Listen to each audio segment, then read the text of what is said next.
High বন্ধুরা, content monetization পাওয়ার জন্য Facebook ছোট্ট একটা আপডেট আমাদের মাঝে লঞ্চ করেছে এবং জানিয়ে দিয়েছে যে কি কাজগুলো করলে আমরা কন্টেন্ট মনিটাইজেশনগুলো পাবো।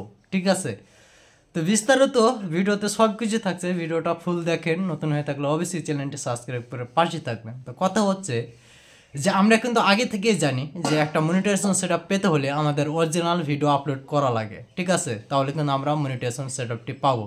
সেক্ষেত্রে কিন্তু সেটাও কিন্তু তারা বলে দিয়েছে যে অরিজিনাল ভিডিও আপলোড করতে হবে, এবং তার সাথে যেগুলো বলেছে সেগুলো হচ্ছে যে আপনি যদি ডুয়েট কোনো ভিডিও আপলোডিং করেন, ঠিক আছে, দেখা যাচ্ছে যে আদার্স কোনো জায়গা থেকে ভিডিও ডাউনলোড করে আপনি সেখানে আপনার ফেসটা লাগিয়ে দিয়ে কোনো ভিডিও করছেন, সেই ভিডিওগুলো থেকে আপনি কিন্তু এক টাকাও ইনকাম করতে পারবেন না। ভিডিও দেখবেন যে আপনার হাজার হাজার ভিউ হইতে আছে, হাজার হাজার মিলিয়ন মিলিয়ন ভিউ আসবে, ফলোয়ার থাকবে, কিন্তু আপনার আইডিতে মনিটাইজেশন সেটআপ কখনো আসবে না। আপনি হয়তো পথে যেয়ে বসে থাকবেন যে আজকে মনে হয় আসতে আসতে, আজকে মনে হয় মনিটাইজেশন আসতে আসতে, কোনো মনিটাইজেশন সেটআপ আসবে না। ঠিক আছে, 2 নম্বর যেটা হতে আসে সেটা হচ্ছে যে কোনো জায়গা থেকে কোনো ফটো যদি আপনি আপলোড করেন, ঠিক আছে, কিংবা দেখা যাচ্ছে যে আপনি কোনো এআই এর ভিতর দিয়ে কোনো ফটো এডিটিং করে আপনি আপলোড করেন, সেক্ষেত্রে আপনি কখনো মনিটাইজেশন সেটআপ পাবেন না, কন্টেন্ট মনিটাইজেশন সেটআপ পাবেন না। ঠিক আছে, আর বর্তমানে এখন আমি নজর চালিয়ে চোখ চালিয়ে দেখতে আসি অসংখ্য কন্টেন্ট ক্রিয়েটর কিন্তু দেখা যাচ্ছে ইউটিউব থেকে, টিকটক থেকে যে ভাইরাল ভিডিওগুলো আছে সেই ভাইরাল ভিডিওগুলো ডাউনলোড করে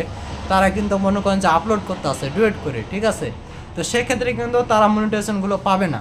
এবার কথা হচ্ছে যে আপনি দেখা যাচ্ছে যে মিউজিক আপনি অ্যাড করতে আসেন, কাজ করতে আসেন, ঠিক আছে, সেগুলোতে দেখবেন যে হাজার হাজার মিলিয়ন মিলিয়ন ভিউজ আসবে, সেগুলো কিন্তু থেকে আপনি কিন্তু কোনো মনিটাইজেশন পাবেন না। ঠিক আছে, ফেসবুক সবসময়কার জন্য চাই যে আপনার ভিডিওর অ্যাডমিন আপনি নিজে হন। ঠিক আছে, এবং আপনি সমস্ত যা ইনকাম করবেন আপনি নেন। ঠিক আছে, কেউ যেন কোনো অংশীদার না থাকে এবং আপনাকে কেউ কপিরাইট না দিতে পারে।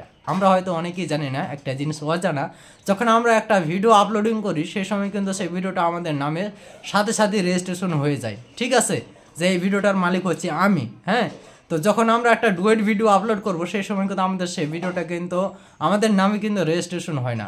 ঠিক আছে, কারণ সেখানে মিক্সচার হয়ে যায়, দেখা যাচ্ছে আমার কিছু অংশ আসে, অন্য অন্য কারোর ভিডিওর কিছু স্কেপ আছে, সেক্ষেত্রে কিন্তু আমাদের নামে রেজিস্ট্রেশন হয় না। যখন রেজিস্ট্রেশন না হয় তখন সেই ভিডিওটা ইনকামের জন্য যোগ্য হয়ে ওঠে না, কিংবা ইনকাম হয় না। আশা করি আপনারা বুঝতে পারছেন। ঠিক আছে, তো অনেক অনেক কাহিনিগুলো আছে পুরনো আগের মতনই সেম। ঠিক আছে, এগুলো আমাদের মেনে চলতে হবে, কাজ করতে হবে, তাহলে কন্টেন্ট মনিটাইজেশন পাবো। এই ছোট্ট একটা নিউজ আপডেট, ঠিক আছে, আমি পেয়েছি, আর যেটুকু পেয়েছি আমি আপনাদের সাথে সবসময়ের জন্য শেয়ার করি। ঠিক আছে, তো সবাই এইগুলো মেনে কাজ করবেন। ঠিক আছে, আপনারা সেগুলো থেকে বেরিয়ে আসবেন। ঠিক আছে, আর এখন বর্তমানে যত নতুন নতুন কন্টেন্ট ক্রিয়েটর আছে কেউ কিন্তু কোনো কমিউনিটি গাইডলাইন মানতে আসে না। বর্তমানে সেগুলো এখন বর্তমানে কিন্তু ধরতে আসে না, কোনো কিছু ধরতে আসে না, কিন্তু দেখবেন যে আপডেট ফুল কমপ্লিট হয়ে গেলে সেগুলো কিন্তু আবারও ধরাধরি শুরু হয়ে যাবে। আর আমাদের বাংলাদেশে যে অসংখ্য কন্টেন্ট ক্রিয়েটর তৈরি হয়েছে, দেখবেন যে 100%-এর ভিতরে 50% আছে, আবার দেখবেন যে 50% নেই, রিজেক্ট করে দেওয়া হবে। ঠিক আছে, কারণ তারা কমিউনিটি গাইডলাইন মানতে আসে না, সেগুলো তো কমিউনিটি গাইডলাইনের বাইরে যেতে আসে।